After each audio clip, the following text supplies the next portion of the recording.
یو بزرګ وایي زما نیکه مو ماته وویل چې بچی خشم او قهر دا اول وي جنون او نیمنتیا. انسان نه پوهېږي چې څه وکړي. هغه څه د انسان څه کېږي چې انسان وروسته پرې سخت پښیماني او ټول عمر د هغو تلافي نشي کولی. خلکو څخه خپل تېرونې قریبان په دې خشم په حالت کې وژل شوي دي. مور، پلار، ورور، د هغو درجه خو له دې دواړو نه کمه ده. همسایه او غیر مسلمان چې چا بد کړي دي د خشم په ټیم کې ځینې شوي دي او همیش او ټول عمر بې پښیماني، په ټول عمر هغه بد بیا نه صفا کېږي.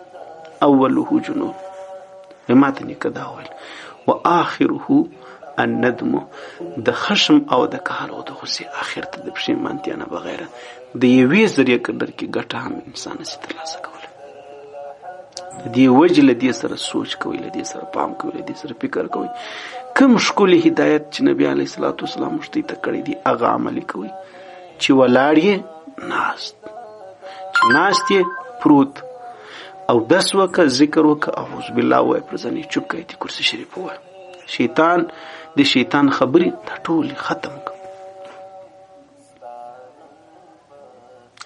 د انسان ژبه دا هډوکی نسته کې پکښې کې، ژبه کې هډوکه نسته، لیکن همدغه ژبه ده چې دا قتل کوي.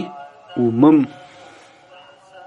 د همدې ژبې له وجې امتونه په قتل رسېدلی شي، له همدې ژبې د وجې قومونه په قتل سره رسېدلی شي، د همدې وجې د ژبې په سبب باندې خاص کر بیا چې کوم شیطانان کورنۍ په جګړه کې سره لویږي، کورنۍ په مابینځ کې قتل او بدي سره راځي. دا خو ده دومره، لیکن د دې جرم هغه بیخي غټ دی. وایي ما ته نیکه دا وویل، و ما ته یې وویل چې ای بچی، ای زویه، والحیات ما هي الا قصة قصیره، د ژوند او زندګۍ ډیره لنډه کیسه ده.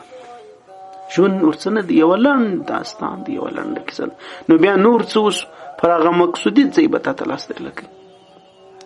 و ما ته یې وویل بچیه، انسان له خاور نه پیدا دی، من تراب علی تراب، پر خاور ژوند کوي، الی تراب، خاور له برته ځي، ثم حساب په ثواب او عقاب، بیا در سره حساب کېږي، یا به درته یي ثواب، یا به درته یي کامیابي، او یا به یې درته عذاب.